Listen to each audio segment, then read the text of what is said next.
जनतंत्र समाज की 20वीं परिचर्चा है। आज की चर्चा का विषय है उत्तर प्रदेश सरकार की कोरोना महामारी को निपटने में भूमिका। और हमारे सामने आज रामदत्त त्रिपाठी जी इस संदर्भ में अपनी बात रखेंगे। रामदत्त त्रिपाठी जी उत्तर प्रदेश के वरिष्ठ पत्रकार हैं। 74 आंदोलन से भी इनका जुड़ाव रहा है, संघर्षवाणी धारा से भी जुड़ाव रहा है।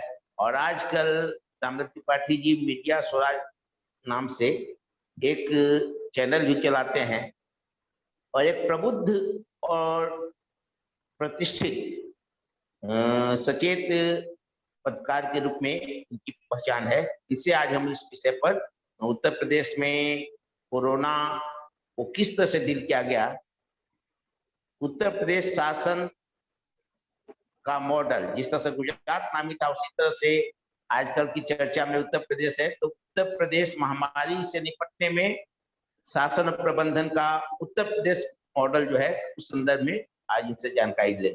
कोरोना वायरस या कोविड-19 की जो समस्या है वो दो फेज में आई। एक पहला फेज था और एक जो दूसरा फेज अभी करंट चल रहा है। पहले फेज में देखिए जो सबसे बड़ी त्रासदी तो ये आई थी कि जो बाहर लोग रह रहे थे उत्तर प्रदेश के, काम कर रहे थे, कामगार जो है बम्बई है, दिल्ली है या और शहरों में, तो उनको वापस आना पड़ा क्योंकि वहाँ उनको अचानक लॉकडाउन लग गया, सारी जो गतिविधियां बंद हो गई, उनका रोजगार छिन गया, रहने की भी जगह नहीं रही। आप जानते हैं कि शहरों में लोग किराए पे रहते हैं तो फिर उसमें क्या स्थिति आती है कि भाई दूध भी सब्जी, तो बहरहाल लोगों को आना पड़ा। पहले दौर में ये भी था कि गांव छूटे रहे, गांव में ज्यादा समस्याएं नहीं आई थी। हालांकि शहरों से लोग आए थे तब भी गांव में ज्यादातर नहीं था, टाउन एरियाज में था, शहरों में था। दूसरी जो बात यह है कि उत्तर प्रदेश में और वो बिहार में भी काफी हद तक लागू होता है कि स्वास्थ्य का बजट केंद्र का कम है और वो राज्य का भी कम है। और जो भी सरकारों ने खर्च भी किया तो वो ज्यादातर बिल्डिंग्स और मशीनों पे खर्च किया। तो जैसे तमाम नए मेडिकल कॉलेज जिलों जिलों में बने, तमाम प्राइमरी हेल्थ सेंटर भी बने, उप स्वास्थ्य केंद्र भी बने, लेकिन उनमें से तमाम में तो जानवर बंधे हैं। उप स्वास्थ्य केंद्र में मैन पावर नहीं है, कहने का मतलब डॉक्टरों की बेहद कमी थी, नर्सेस की बेहद कमी, तो स्वास्थ्य कर्मियों की, और उसका जो आशा वर्कर्स और या एएनएम के जरिए सरकार उसको सब्स्टिट्यूट देहात में कर रही थी। तो एक तो ये इसके अभाव की वजह से, इसकी कमियों की वजह से बड़ी दिक्कत पहले दौर में भी हुई और दूसरे दौर में ये कह सकते हैं कि दरअसल बीच में एक गलतफहमी ये हो गई सरकार को, दिल्ली में भी और उत्तर प्रदेश में भी, कि हमने कोरोना से लड़ाई जीत ली है, अब कुछ करने को नहीं। तो जो तैयारी होनी चाहिए थी, जो बीच का समय मिला था, उसमें देखिए उसके उदाहरण के तौर पे कह सकते हैं कि महाराष्ट्र में जैसे एक आदिवासी जिला है और वहाँ के कलेक्टर पहले डॉक्टर थे, तो उन्होंने ये बीच का जो पीरियड है उसमें इतनी तैयारी की, उन्होंने डॉक्टर्स बीच में अपॉइंट कराए, नर्सेज अपॉइंट कराई, उन्होंने ऑक्सीजन का बंदोबस्त कराया, जबकि पहले नहीं था वहाँ। तो ये काम नहीं हुआ। इस काम के न होने का नतीजा ये हुआ कि जब ये दूसरी लहर आई और बड़ी तेजी से आई, तो उसमें काफी संख्या इतनी ज्यादा हो गई कि जो हमारा स्वास्थ्य का पूरा इंफ्रास्ट्रक्चर ढांचा, मैन पावर, वो बिल्कुल चरमरा गई, त्राही त्राही हुई। इसी में एक बहुत बड़ा इशू आया कि इसी दौरान यूपी में पंचायत का चुनाव हो रहा था। पंचायत चुनाव को पंचायतें भंग थी, उनमें प्रशासक काम कर रहे थे, सरकारी अफसर। काफी लोगों ने मांग की थी, दबाव डाला कि भाई पंचायत के चुनाव स्थगित कर दिए जाएं, लेकिन पॉलिटिकल इस तरह से उनका जो सत्तारूढ़ दल है उसका डिटर्मिनेशन था कि नहीं, हमें चूंकि लोकसभा के चुनाव विधानसभा के चुनाव अगले साल होने हैं, तो वो चाहते थे कि पंचायत चुनाव इसी शेड्यूल में हो जाए। अब पंचायत चुनाव में क्या हुआ कि जो चुनाव लड़ रहे थे, इन लोगों ने दिल्ली, बंबई, जो भी बाहर इनके रिश्तेदार थे, मित्र थे, गांव के लोग थे, उनको टिकट भेज के, जीपें भेज करके, गाड़ियां भेज करके, कारें भेज करके बुलवाया। और ये पता चला कि एक तो उससे बहुत ज्यादा इन्फेक्शन इस बार गांव में फैल गया, जो पहले नहीं था पंचायत चुनाव की वजह से। और ये हुआ कि एक एक गांव में कहीं 40 लोग मरे, कहीं 50 लोग मरे, ये स्थिति आ गई। और शहरों में भी ये स्थिति आ गई। दूसरा, जो इलाज का में सबसे ज्यादा प्रॉब्लम आ गई कि भाई बेड की हल्ला हुआ कि बेड नहीं है, बेड नहीं है। तो सरकार ने बेड्स तो तमाम बढ़वा दिए टेम्पोररी, लेकिन उन बेड्स पे देखभाल करने के लिए डॉक्टर नहीं थे, अटेंडेंट नहीं थे, नर्सेज नहीं थी।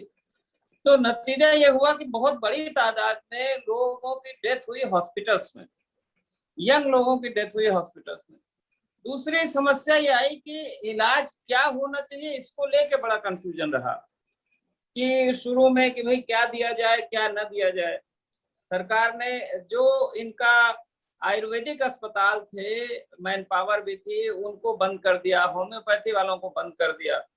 और एलोपैथी के वैसे ही बहुत कम मतलब डॉक्टर थे कुल मिला के। लेकिन इलाज में भी क्या हुआ कि वो थोक के भाव में एंटीबायोटिक्स रिकमेंड की गई, या एक कीड़े मारने की पेट में दवा होती है आइवरमेक्टिन दी गई, तो अजिथ्रोमाइसिन है या डॉक्सी करके एक दवा है, ये सब दी गई। और बहुत सारे लोगों ने खुद भी तमाम लेना शुरू किया, स्टेरॉइड वगैरह।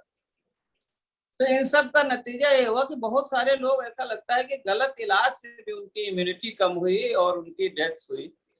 तो ये समस्या बीच में 2-3 हफ्ते पहले इतना ज्यादा अनमैनेजेबल हो गई थी कि शव दफनाने तक की जगह या शव को जलाने तक की जगह नहीं रही। और उसमें क्या हुआ कि बहुत सारे जो मरीज भर्ती होते हैं शहरों में, मान लीजिए कोई अकेले रह रहा है तो वो हॉस्पिटल में भर्ती हुआ, तो अब उसकी डेथ हो जाती है। तो पहले तो अब उसको जब इन्फॉर्म करते हैं उसके परिवार के लोगों को, तो बहुत सारे लोग तो आए नहीं या वो किसी के थे नहीं। तो ऐसे ये माना जाता है कि ऐसी तमाम डेड बॉडीज को जो दिया गया डिस्पोज ऑफ करने के लिए पुलिस को या एम्बुलेंस के हॉस्पिटल से, तो बहुत सारी इस तरह की डेड बॉडीज को गंगा नदी में या और दूसरी नदियों में जाके एम्बुलेंस से फेंक दिया गया। वो जब बक्सर पहुंची बिहार में, तो वहां जाल लगा के एडमिनिस्ट्रेशन ने उसको रोका।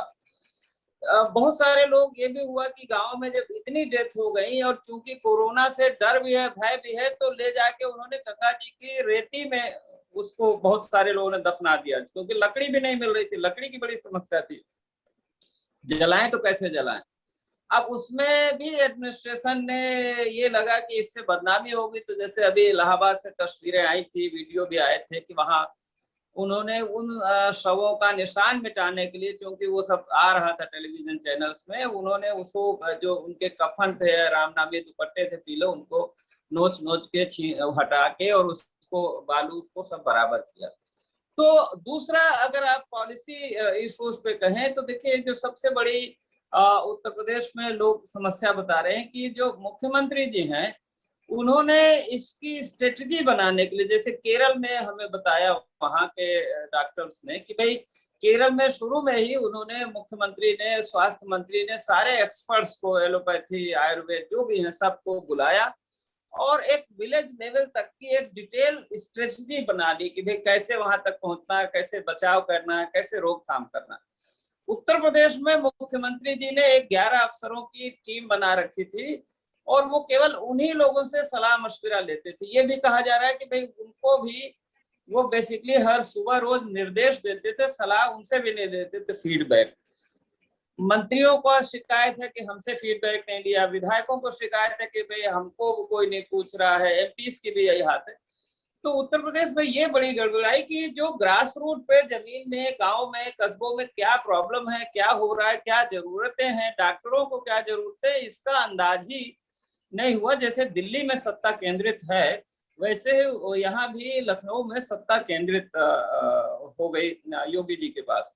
अब जब काफी क्रिटिसिज्म हुआ, गंगा जी में लाशें इतनी तैरती दिखी या प्रयागराज में इस तरह से बालू पे 100 दफनाए मिले, तो फिर मुख्यमंत्री ने जिलों जिलों का दौरा किया। लेकिन अब ये भी लोग कह रहे हैं कि जिलों में दौरा करते हैं, एक वो जाते हैं, एक सेट पैटर्न है, कि भाई ऑफिसर वो कोविड सेंटर का निरीक्षण करते हैं 15-20 मिनट, कभी किसी हॉस्पिटल चले जाते हैं 10-15 मिनट के लिए, किसी गांव चले जाते हैं 10-15 मिनट के लिए, उसमें इतना जबरदस्त सिक्योरिटी का अरेंजमेंट होता है, पत्रकारों के भी सवालों का जवाब नहीं देते। तो वहां जिलों का दौरा तो जरूर उन्होंने किया, लेकिन वो पहले से घोषित दौरों में अफसर लोग क्या करते हैं कि उनको सब फिट फाट कर देते हैं, जहां ले जाना है अस्पताल हर चीज चकाचक, और उसी हिसाब से मरीज। तो ग्राउंड रियलिटी से बिल्कुल सरकार बेखबर है, और मुझे लगता है ये बड़ा कारण है। दूसरा तो वो कारण है ही कि इसमें जो इंफ्रास्ट्रक्चर और डॉक्टरों की कमी है। अब इसमें कई लोगों का ये कहना, अब जैसे बनारस में देखिए बीएचयू का इतना बड़ा आयुर्वेदिक अस्पताल है, 250 बेड का, 260 बेड का, उसको बंद कर दिया, और वहीं पे कैंपस के अंदर डीआरडीओ का एक अस्पताल टेम्पोररी टेंट में खोला आईसीयू, और लोग कह रहे हैं कि वहां एक हफ्ते के अंदर ही इतनी ज्यादा मौतें हो गई, क्योंकि टेम्पोररी हॉस्पिटल में ठीक से इंतजाम नहीं हो पाया। तो नीतिगत स्तर पर भी मैनेजमेंट में काफी गड़बड़ियां हुई, संसाधन भी कमी है। और दूसरा ये कहा जा रहा है कि जो आयुर्वेदिक डॉक्टरों, इन्होंने क्या किया कि जो आयुर्वेदिक डॉक्टर भी, होम्योपैथी डॉक्टर, इनको भी लगा लिया उसी टीम में, और उनसे भी एलोपैथी की दवा जो थी बनाए गए पैकेट वो बंटवाए गए। आयुर्वेद के डॉक्टरों का कहना है कि अगर हमको हमारी परंपरागत दवाएं जो आयुर्वेद की हैं, गांव में जिनको लोग जानते हैं, अगर उनका इस्तेमाल किया गया होता और बड़े पैमाने पर, तो लोगों से काफी लोगों को बचाव होता। आज ही मैं देख रहा था कि दिल्ली में जो एक आयुर्वेदिक इंस्टीट्यूट है, ऑल इंडिया इंस्टीट्यूट, एक खबर छपी मैंने देखी कि वहां जो लोग आए उनमें डेथ नहीं हुई, क्योंकि गलत इलाज नहीं हुआ। देखिए गलत इलाज भी एक बहुत बड़ी इसमें समस्या है कि जो स्टेरॉइड इतने ज्यादा दे रहे हैं, उससे ब्लैक फंगस हो जा रहा है, इम्यूनिटी कमजोर है तेरे, तो अब एंटीबायोटिक्स और स्टेरॉइड, तो ये मुझे लगता है कि सरकार की बहुत बड़ी गलती हुई कि जो ट्रेडिशनल मेडिसिन हैं जिनका लोग उपयोग करते रहे हैं, इसमें बहुत सारे वैद्य लोग बताते हैं कि तमाम रस हैं और तमाम औषधियां हैं, उनको अगर इस्तेमाल करते तो कम समय में ज्यादा, लेकिन सरकार इस चक्कर में पड़ी रही कि हम रेमडेसिविर ले आए या और चीजें लाए जिनका कोई उपयोग नहीं है। अब रही बात दूसरे वैक्सीनेशन की, वैक्सीनेशन में तो सरकार ये कह रही, देखिए चूंकि हमारे यहाँ चुनाव का साल है, 8-9 महीने में चुनाव होने हैं, तो उन्होंने, हालांकि वैक्सीन की संख्या कम है, लेकिन अब उन्होंने ये भी अनाउंस कर दिया है कि 1 जून से, या मेरे ख्याल शायद आज ही से, कि 18+ को भी लगेंगे, वैक्सीन लगेगी, उसका रजिस्ट्रेशन होगा। तो अब मुझे लगता है कि जब वैक्सीन आपके पास है नहीं और तो आप 18+ को दे रहे हैं, पहले अगर 45+ को ही कंप्लीट कर लेते तो बेहतर रहता। तो कई लेवल पे मतलब लोगों में असंतोष है कि भाई नीतियां बनाने में, कार्यक्रम बनाने में इन्वॉल्वमेंट नहीं हुआ विशेषज्ञों का या जनप्रतिनिधियों का, पावर बहुत सेंट्रलाइज थी, और समय पे जो करना चाहिए था तैयारी वो नहीं हुई थी। संक्षेप में मैं यही कहूंगा, आंकड़े तो सब आ ही जाते हैं, नेट पे लोग देख ही लेते हैं, बदलते रहते हैं आंकड़े। बाबा रामदेव के बाद उनका जो बयान आया है उसके बारे में वो क्या राय है? क्यों इस सरकार ने आयुर्वेद और दूसरी उपैथियों को की उपेक्षा की, जबकि ये तो भाजपा की सरकार है? देखिए ये बात लोग समझ नहीं पा रहे हैं। एक दिन यहाँ डायरेक्टर आयुर्वेद भी एक कार्यक्रम में आए थे हम लोगों के साथ बातचीत में, तो डायरेक्टर आयुर्वेद का खुद कहना था कि ये पता नहीं क्या वजह है कि सरकार जो है वो सहायता नहीं दे रही है। यहाँ तक कि जैसे उन्होंने बताया कि करीब 15 जिलों में जो आयुर्वेद के जिला अफसर ही नहीं है, कार्यालय ही नहीं है। अब देखिए उसके पीछे सबसे बड़ा कारण 2 है। एक तो देखिए माइंडसेट है उत्तर भारत में, ये दक्षिण भारत में ये समस्या नहीं है, केरल में, कर्नाटक में, तमिलनाडु में, वहां पर ये समस्या नहीं। वहां जो जनता है, पब्लिक है, जनप्रतिनिधि है और ब्यूरोक्रेट्स है, सबको विश्वास है जो परंपरागत इलाज की पद्धति है, चाहे सिद्धा हो, चाहे आयुर्वेद है या जो भी है। दूसरा यहाँ पे आप जानते हैं कि जो इसकी लॉबी बड़ी स्ट्रांग है फार्मास्यूटिकल जो कंपनियों की, अमेरिका में तो कहते हैं अमेरिकन सरकार भी ये लोग चलाते हैं। तो इस लॉबी का इतना प्रभाव है, एक तो जो इंडस्ट्री का, तो वो उस इंडस्ट्री के दबाव में वो नीतियां जो बनती हैं, जो भी आप देख रहे हैं अभी एग्रीकल्चर पॉलिसी में, तो यही प्रॉब्लम आई ना, चाहे इतना हल्ला हुआ, किसान आंदोलन हो रहा है कि एग्रीकल्चर पॉलिसी में जो स्टेक होल्डर है किसानों से तो कोई बात नहीं की गई, न आंदोलन के बाद भी नहीं सुना जा रहा। तो ये जो इंडस्ट्री के लोग अपना पॉलिसीज बनवाते हैं और जो उनकी दवाइयां फेल भी हैं, ड्रग्स भी है, या उनको अपना सामान बेचना है, अब जैसे भाई सेंट्रलाइज उन्होंने वेंटिलेटर पूरे देश में खरीद के भिजवा दिए, भले वो क्वालिटी घटिया हो और उनको चलाने वाले ना हो। इसी तरह रेमडेसिविर खरीद के थोक पे चली गई, इसी तरह ये सारी चीजें, अजिथ्रोमाइसिन चली गई, डॉक्सी चली गई। तो ये जो इंडस्ट्री है ना, और आयुर्वेद में उस तरह का इंडस्ट्री का इन्फ्लुएंस नहीं है। मुझे लगता है कि जो इंडियन मार्केट का बाजार का सिस्टम है उसमें मार्जिन कम होता है। तो जब मार्जिन आप कम रखते हैं तो आपके पास इतना पैसा नहीं होता 1500 करोड़ कि आप उसको पंप कर दीजिए लॉबिंग में, रिश्वत देने में, उतना कम होता है। और जो अमेरिकन या यूरोपियन मॉडल है उसमें कंपनियों के पास मार्जिन बहुत होता है। वो 2 रुपए की दवा 2000 में भी बेच सकते हैं, 200 में भी कर सकते हैं। तो वो एक पैसे का खेल है जो इंडस्ट्री का, बिजनेस का और गवर्नमेंट का गठजोड़ होता है, उसके आगे नहीं सुना जाता। मेन तो कारण मुझे तो वही लगता है। क्या आपको लगता है कि यूपी गवर्नमेंट सभी को वैक्सीन देने में कामयाब होगी? सेंट्रल गवर्नमेंट ने जो अपनी जिम्मेवारी झाड़ दी कि राज्य सरकारें दें, तो ये क्या कामयाबी वाली बात, हाँ सही है आपका सवाल, कामयाबी वाली बात। देखिए यूपी गवर्नमेंट ने ग्लोबल टेंडर भी निकाला है, लेकिन बात यह है ना कि आपके टेंडर निकालने से या बाजार में सीधे जाने से, पैसा फेंकने से तो नहीं सामान मिलेगा। जो भारत सरकार ने ही ये गलती की कि उन्होंने देर से ऑर्डर किए। जो अपने ही देश में वैक्सीन बनाने वाली कंपनियां हैं, सीरम इंस्टीट्यूट है और कोवैक्सीन, इनका ये कहना है कि साहब इन्होंने ऑर्डर ही नहीं दिया, जबकि दूसरे देशों ने, हमारी वैक्सीन बनी भी नहीं थी, ट्रायल भी नहीं हुआ था, तो उन्होंने एडवांस पैसा दे दिया था कि जब भी आप बनाइएगा हमको दे दीजिए। तो आज नतीजा यह है कि भाई अमेरिका के पास जरूरत से ज्यादा सरप्लस वैक्सीन है, हमारे पास जरूरत के चौथाई भी नहीं है वैक्सीन।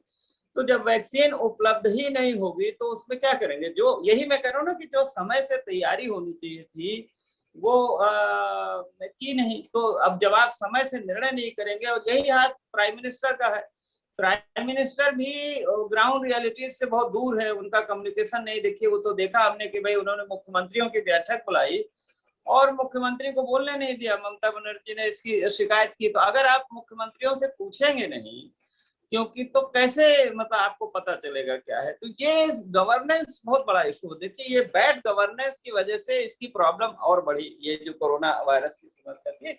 अगर गवर्नेंस ठीक होता तो शायद इतनी प्रॉब्लम नहीं होती। और ये प्रॉब्लम यूपी, बिहार, ये उत्तर भारत में और ज्यादा है। लेकिन लोग कहते हैं कि योगी जी आलोचना नहीं सुनने के लिए तैयार है मीडिया में, या किसी को भी बोलने नहीं देना चाहते हैं, या ऐसा कुछ? देखिए उनका स्वभाव है, वो उनका आदमी का स्वभाव नहीं बदलता। पहली बात तो वो मेन स्ट्रीम पॉलिटिक्स में नहीं थे पहले भी, है ना। वो एमपी होते थे गोरखपुर से, हिंदू महासभा से आते थे।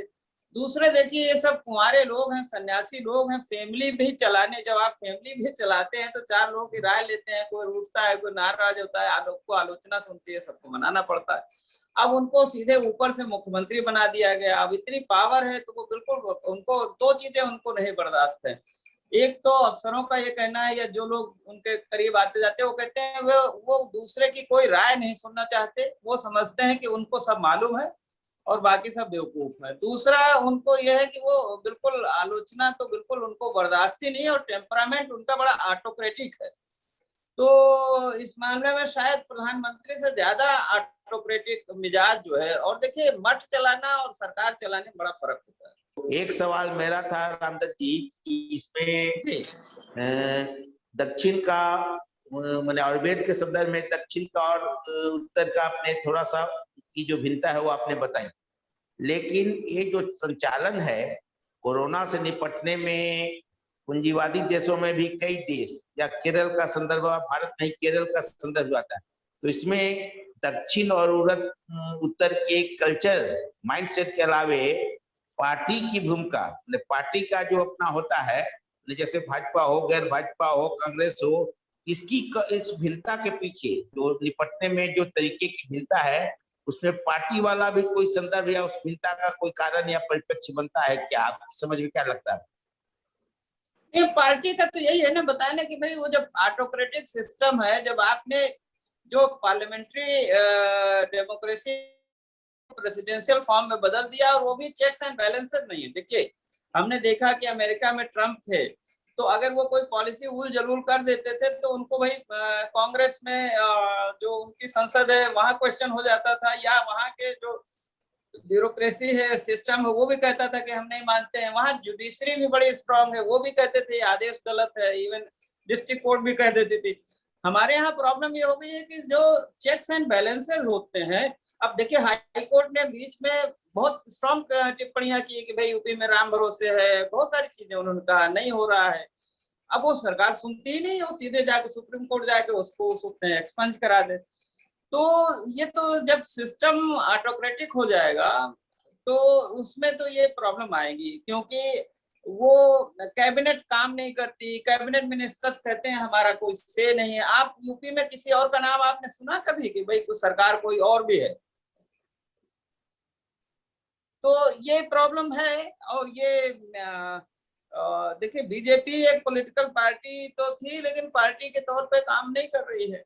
पहले हुआ करता था, थोड़ा सा पहले पंचायती सिस्टम था, त्रिमूर्ति थी, यूपी में भी था कि भाई कल्याण सिंह, कलराज मिश्रा, राजनाथ सिंह, लालजी टंडन, ये ओम प्रकाश सिंह, मतलब 5-7 नाम हमेशा हर गवर्नमेंट में भी रहते थे, चाहे मुलायम सिंह की हो चाहे इनकी हो। तो लोग उनके पास जाके करेक्टिव मेजर्स हो जाते थे।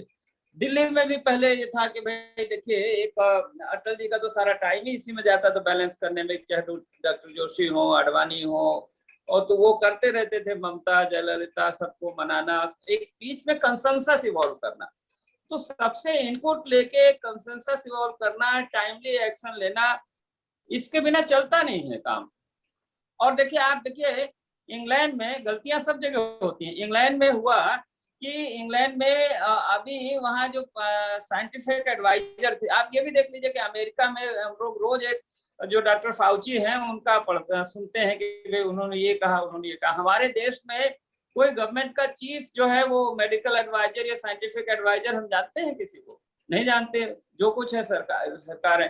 तो वहां पर उनके जो साइंटिफिक एडवाइजर है प्राइम मिनिस्टर के इंग्लैंड में, उन्होंने आरोप लगाया कि साहब हमने इनको जो सलाह दी थी वो नहीं माने और ये झूठ बोल रहे हैं।